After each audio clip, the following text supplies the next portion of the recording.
Je suis Dominique de Longerie et je suis très heureux de vous accueillir ici à la Bastide de Rouspey. J'ai une carrière de marin, de 37 ans de marine, voilà, que j'ai terminé comme contre-amiral. Voilà, donc j'ai toujours été très attiré par l'engagement, par la mer et par l'aéronautique. Donc j'ai été pilote d'hélicoptère de combat dans la marine nationale pendant 25 ans à peu près. Et après, j'ai été donc dans des postes d'état-major, dans les ressources humaines et la communication. J'étais directeur de la communication de la marine. Voilà, j'ai terminé ensuite dans la maintenance de l'aéronautique. Et donc, je suis parti il y a maintenant 2 ans pour reprendre un domaine viticole. Donc, à la fin de ma carrière militaire. Donc, c'était une belle opportunité puisque je terminais ma carrière après 37 ans de service. Et c'était l'occasion de reprendre un domaine viticole familial dans lequel je suis très impliqué depuis. Donc ici, vous êtes au château La Bastide Rouspeyre, donc qui est en occitan, donc qui est une vieille bastide qui date du XIIIe siècle, qui a été fondée en 1209 par Roger Pierre de Cabaret, voilà, donc qui avait maintenu cette joie de vivre occitane. Voilà, donc qui est un peu l'étymologie d'ailleurs du cabaret, parce que pour dire qu'on avait envie de partager la joie de vivre de l'époque, au XIIIe siècle, on disait on va chez Cabaret, et aller chez Cabaret, ça voulait dire faire la fête et partager donc la vie des troubadours. Et voilà. Donc ce domaine donc, a été fondé au XIIIe siècle, et il est dans ma famille depuis 1624. Voilà, donc ça fait 12 générations de vignerons qui sont au-dessus de moi.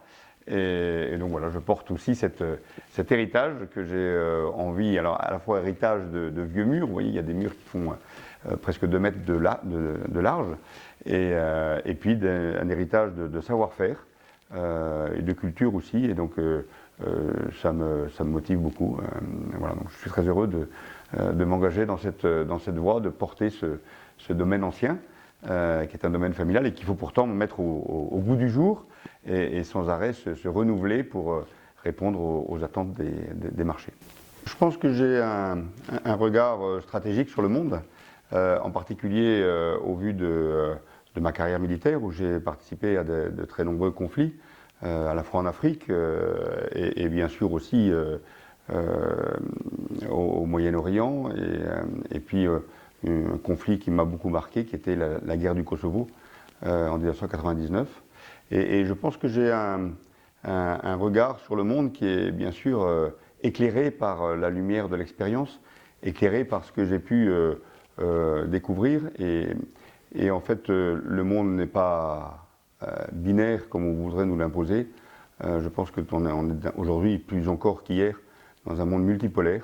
Et je pense que cette capacité à créer des liens entre les peuples est quelque chose d'essentiel. Bien sûr qu'on peut condamner, ou en tout cas ne pas être d'accord avec des manières de faire. Les grandes civilisations, les grandes cultures existent, et je pense qu'on ne peut pas nier cette nécessité de pouvoir harmoniser les échanges internationaux, que ce soit culturels ou dans les marchés. Et le vin est à la fois culturel et à la fois un marché. Et donc pour nous, c'est essentiel aussi de maintenir cette capacité à produire et à faire vivre ce domaine. On ne peut pas nier la nécessité de survivre dans ces moments d'une très grande complexité. Mon expérience m'a poussé à tenter de comprendre, de voir les choses, d'essayer de comprendre.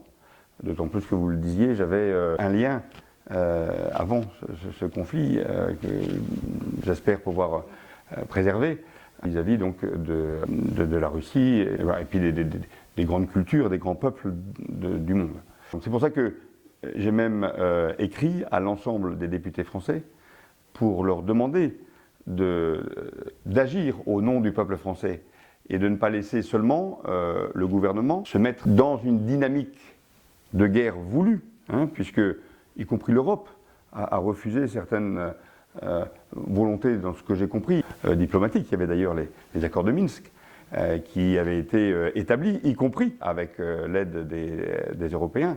Et nous aurions dû, à mon sens, avoir cette volonté toujours de privilégier les solutions diplomatiques plutôt qu'à une solution de guerre, où en fait on est dans un engrenage qui est terrifiant. Ce que j'aurais voulu et ce que j'ai demandé, j'ai d'ailleurs écrit à tous les parlementaires français, tous les députés, pour leur demander de se positionner comme la Constitution française l'impose. Hein, quand il y a un conflit, le Parlement français doit apporter un avis et valider l'engagement de la France. Aujourd'hui, la France est engagée de manière très forte, hein, avec y compris de l'armement lourd. Et donc ce sont quand même des situations sur lesquelles le peuple français doit être consulté au travers du Parlement français. Je regarde bien sûr avec beaucoup d'inquiétude cette situation très, très complexe qui me bouleverse bien sûr, et je pense à ceux qui payent le plus lourd tribut dans cette guerre, qui sont quand même les Ukrainiens, qui supportent sur leur sol malheureusement un conflit d'une grande intensité. Donc c'est quelque chose qui est toujours très marquant et on ne peut pas faire abstraction en fait d'une guerre qui est toujours horrible, et Dieu sait si j'ai moi-même été bouleversé. Alors moi je suis très marqué par la guerre du Kosovo, à laquelle j'ai participé comme commandant d'une flottille d'hélicoptères d'assaut, embarqué à bord du porte-avions Foch à ce moment-là, et j'avais la responsabilité du sauvetage de combat. À ce moment-là, beaucoup souffert de l'intervention dans laquelle j'étais impliqué à bord du porte-avions et des bombardements de la Serbie par les forces françaises qui s'étaient alignées sur la volonté de l'OTAN de mener cette guerre. J'en ai énormément souffert parce que nous étions hors de tout droit international, puisqu'il n'y avait pas de résolution de l'ONU, et on était hors du droit national aussi, puisque le Parlement français ne s'était pas positionné. Donc c'est la réflexion que j'ai pu aussi avoir vis-à-vis de cette guerre menée, voulue par l'OTAN principalement, et le monde occidental, dans laquelle la France s'est impliquée, là encore, d'une manière dont je n'ai pas tous les éléments pour pouvoir le juger, mais sur lequel mon expérience me pousse à y porter beaucoup de réserves. Et ben voilà, j'ai l'expérience du Kosovo qui est ancienne, sur laquelle on peut parler. Aujourd'hui, je ne peux pas parler de l'Ukraine parce que je ne sais pas ce qui s'y passe. À ce moment-là, donc j'ai pu voir effectivement les forces américaines qui armaient et nourrissaient les rebelles kosovars. Tout ça pour déstabiliser cette région du monde. Et nous nous sommes impliqués à ce moment-là au Kosovo par des bombardements aux ordres des Américains, qui ont été faits d'ailleurs souvent d'une manière, ou parfois d'une manière quasiment aveugle. C'est ce qui a permis aussi à notre président Jacques Chirac d'avoir ce courage de ne pas engager la France la guerre du Golfe. Et je pense que ça a été une nécessité qui a été éclairée par la guerre du Kosovo. Tout ça a été malheureusement oublié. J'en reviens d'abord au conflit lui-même, au drame du peuple ukrainien. Mais c'est le cas malheureusement de l'ensemble des pays qui souffrent d'une guerre ou de zones qui ont été déstabilisées. Des zones peuvent être déstabilisées par la présence de personnes autres, et en particulier l'immigration, et forcément des sujets qui peuvent générer des conflits. Je ne connais pas ces républiques, mais si effectivement dans des zones supposées libres, c'est pour ça qu'aujourd'hui c'est difficile de porter un jugement, mais dans des peuples qui peuvent s'exprimer librement, encore faut-il qu'ils le puissent, il y a cette fameuse notion philosophique du droit des peuples à disposer d'eux-mêmes. C'est-à-dire qu'un peuple doit pouvoir décider de sa destinée. Est-ce qu'on est dans des conditions qui réunissent cette capacité d'un peuple à s'autodéterminer pour sa destinée et son avenir? Si c'est ça, je pense qu'il faut le respecter. Si c'est pas ça, il faut se poser la question et nous donner les possibilités de rendre cette liberté au peuple. Si l'ONU existait encore, et s'il y avait une vraie volonté d'apaisement, il y aurait peut-être cette organisation de référendum qui pourrait être organisée par des puissances autres, externes, qui puisse assurer temporairement la paix d'une région, s'assurer que les gens puissent se positionner de manière libre et aider ce peuple-là à choisir et accompagner la construction de sa destinée. Là-dessus, je ne peux pas vous répondre, naturellement. J'ai vu effectivement et j'étais d'ailleurs dans un conflit en Albanie 2 ans avant, en 1997, où on avait libéré les arsenaux, ouvert les arsenaux à la population civile pour leur permettre d'intervenir, qui était une folie. Voilà. J'ai vu au Kosovo qu'effectivement il y avait des troupes, en particulier des troupes de l'OTAN, qui nourrissaient et armaient les belligérants, ceux qui déstabilisaient les régions. Et après, quand on a suffisamment déstabilisé les régions, on va jusqu'au bout et on dit maintenant il faut sortir cette zone d'un pays. Mais le Kosovo, c'était le cœur de la Serbie, historiquement. Qu'est-ce que c'était devenu? Là encore, il faut se poser la question. Mais on voit bien que l'immigration et la déstabilisation d'un peuple, y compris de manière politique et avec de l'armement, génère des conséquences extrêmement dramatiques. Voilà. Donc moi j'essaye, en tout cas j'ai des certitudes, des réflexions sur ce que j'ai vécu il y a maintenant près de 25 ans. Et là-dessus on sait ce que c'est devenu et on voit bien que rien n'a été réglé, y compris là-bas. Voilà. Et donc j'utilise cette expérience pour essayer de comprendre les agissements des uns et des autres, pour souffrir avec le peuple ukrainien qui malheureusement paye lui-même des oppositions de grandes puissances mondiales. Voilà. Et donc ça me fait beaucoup souffrir, beaucoup réfléchir et beaucoup prier. Quelques mots, mais je sors complètement du domaine de l'Ukraine parce que je vous dis, je n'ai absolument aucune information et je ne peux pas me positionner aujourd'hui sur les forces nucléaires. Elles ont été absolument nécessaires, en tout cas pendant toute la période de la guerre froide, pour préserver la paix. Donc c'est bien une arme de non-emploi. C'est-à-dire qu'on s'engage à avoir la capacité de réagir si on est attaqué au cœur de notre pays et que les intérêts supérieurs de la nation soient frappés. Et là, on a même si on est frappé, on a cette capacité, avec pour nous des sous-marins en permanence qui sont prêts à intervenir où que ce soit, de pouvoir frapper, y compris en deuxième frappe, puisqu'on aura déjà été attaqué, et pour dissuader, c'est bien une arme de dissuasion nucléaire, pour dissuader n'importe quel attaquant de porter atteinte à nos intérêts supérieurs de la nation. Ce n'est pas, néanmoins, l'arme de la fin du monde. Dans des zones parfois désertiques ou ailleurs, où ça peut être un élément d'un niveau de conflit très important, mais qui ne mettra pas en péril l'ensemble de la planète. Ce n'est pas parce qu'on va tirer une bombe nucléaire que tout va disparaître. Je pense qu'on fantasme souvent beaucoup sur la puissance, bien sûr qu'elle est considérable, et qu'on veut le limiter. Mais là encore, il faut aussi savoir raison garder et mesurer les choses.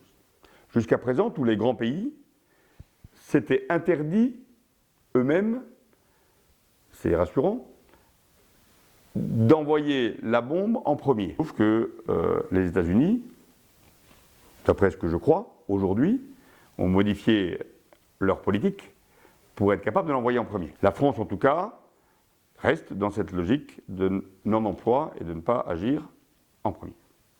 L'arme nucléaire tactique est une bombe de beaucoup moindre intensité qui a vocation à donner un palier de dernier avertissement. De dire attention, vous voyez, je vous envoie ça, c'est une bombe nucléaire, bien sûr d'un niveau qui n'a pas de commune mesure avec l'arme stratégique, mais qui doit faire réfléchir. Alors de là à l'utiliser comme quasiment un armement conventionnel, comme toujours, la limite est proche. Et quelle est la responsabilité des gouvernants? Je ne la connais pas. Mais vous voyez, là je ne suis absolument pas dans le contexte actuel, je suis dans une réflexion plutôt philosophique sur le non-emploi de l'arme nucléaire stratégique et la permanence de ce non-emploi, mais qui nous a protégés pendant des décennies, et cette arme nucléaire tactique qui est effectivement préoccupante. Moi, j'aurais préféré qu'elle n'existe pas, parce qu'effectivement, dès qu'on se donne une capacité d'engrenage, ben malheureusement, l'homme est pas toujours très raisonnable et il est prêt à se laisser dépasser par des volontés secondaires. Je suis chrétien, comme vous le savez, je prie beaucoup pour la paix. Et là, en particulier, je prie beaucoup pour la paix en Russie et en Ukraine, bien sûr. Je prie aussi beaucoup pour les peuples qui en souffrent de cette guerre, le peuple ukrainien, je l'ai souligné tout à l'heure, mais bien sûr le peuple russe et le peuple du monde entier, parce que nous en souffrons, bien sûr, comme les autres, que ça puisse s'apaiser de manière diplomatique, parce qu'on a les outils. Les accords de Minsk étaient des solutions qu'on a voulu refuser, et que, si j'ai bien compris, ce sont les Occidentaux qui, en tout cas, ils n'ont rien fait pour l'imposer, alors que c'était leur rôle. Et je crois qu'il y a beaucoup de gesticulation, de part et d'autre. Malheureusement, la guerre n'est que mensonge. Et donc, quand vous me parlez de mobilisation, je pense que c'est un argument supplémentaire pour montrer que la Russie est prête à aller jusqu'au bout. Quand certains utilisent cette crainte de l'armement nucléaire, je pense aussi que c'est pour mettre de la pression et que les gens s'arrêtent avant. Donc, souhaitons, prions que la sagesse humaine sache s'arrêter, puisque quelle est la justification ? Quelle est la justification ?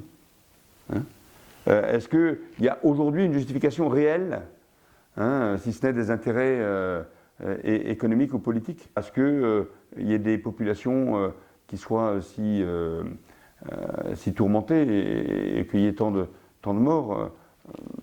En tout cas, moi, je ne le comprends pas. Alors, vous me permettrez de ne pas répondre à des questions de stratégie d'aujourd'hui. Autant je suis très libre de parler du Kosovo, qui est un conflit qui est passé, qui est derrière nous, sur lequel il y a aujourd'hui des faits établis dont on sait extrêmement ce qui se passe. Et donc là, d'abord, je suis aujourd'hui dans ce qu'on appelle en deuxième section, donc je ne suis plus en activité de service comme marin. Je vous dis, je suis aujourd'hui vigneron, donc je suis quand même très éloigné. Et donc je n'ai aucune connaissance de la situation tactique ou stratégique de ce conflit aujourd'hui. Si vous m'interrogez sur l'armement nucléaire, ce que c'est, je peux d'une manière très générale vous apporter les réflexions que j'ai pu avoir, y compris philosophiques, parce que pour me sortir de la guerre du Kosovo, il m'a fallu 20 ans et une licence de philosophie et un master que j'ai fait dans une université italienne. Voilà, parce que j'ai eu besoin de la philosophie pour comprendre la situation dans laquelle je me suis trouvé au Kosovo. Et là encore, c'était indigne d'un peuple civilisé comme le monde occidental ou comme la France. Sur Hannah Arendt en particulier, qui est bien sûr une grande philosophe juive contemporaine, et qui a souligné deux éléments essentiels, qui est l'instrumentalisation de l'homme et la banalité du mal, en soulignant le fait que tous les grands criminels de guerre se sont toujours défendus en disant « mais je n'ai fait que ce qu'on m'a demandé ». Et malheureusement, c'est vrai. Et donc, on arrive, par des processus très machiavéliques, à découper toutes les tâches pour que chacun ne fasse qu'une tâche qu'il puisse faire. Et voilà, donc ça, c'est ce que j'ai vraiment senti pendant la guerre du Kosovo. Et donc là, j'ai compris que, y compris pendant la guerre du Kosovo, où je faisais du sauvetage de combat, j'ai participé, malgré moi, donc à cette cheville ouvrière de cette guerre au Kosovo, qui était, je crois, vraiment un désastre politique et moral, surtout. Et pour parler de la morale, je pense que j'en suis arrivé donc à mettre en œuvre la conscience. Donc je ne veux pas juger des décisions, mais ce que j'ai compris, c'est que la conscience humaine doit être inviolable. Et que quand on sent qu'on ne peut pas faire quelque chose, parce que on le sent très, très, très fort au fond de nous-mêmes, et ben, il faut arriver à l'exprimer, à exprimer des réserves. Et ça peut toucher également les dirigeants, parce qu'ils vont comprendre que leurs décisions sont inacceptables pour certains hommes. Et voilà, donc c'est là où, je ne vais pas vous emmener trop loin dans cette recherche philosophique, mais c'est là où j'ai découvert effectivement qu'il y avait dans la conscience, il y avait une vraie dimension prophétique, dans le sens où à la fois elle nous permet de nous apaiser, c'est-à-dire que quand on est en ligne avec sa conscience, on peut agir de manière libre, ouverte, engagée, et que quand on est hors de sa conscience, on a le devoir de l'exprimer d'ailleurs pour se préserver soi-même, ce que je n'avais pas fait à ce moment-là, et pour l'exprimer vis-à-vis également des autorités militaires, civiles ou politiques. C'est ce que j'ai essayé de faire déjà en écrivant au commandant du porte-avions 15 jours après le début de la guerre du Kosovo, ce qui était très, très, très tôt. Et encore aujourd'hui, dans mon engagement, quand j'écris à l'ensemble des députés, je le fais bien sûr à titre personnel, mais j'exprime la nécessité que la conscience me donne cette légitimité pour faire part d'une attention et d'une demande aux représentants du peuple français de se positionner pour nous, pour l'ensemble du peuple français, qui doit juger du destin de son pays. Parce qu'on vit là, certainement, dans notre engagement, une des pierres qui construit notre destin.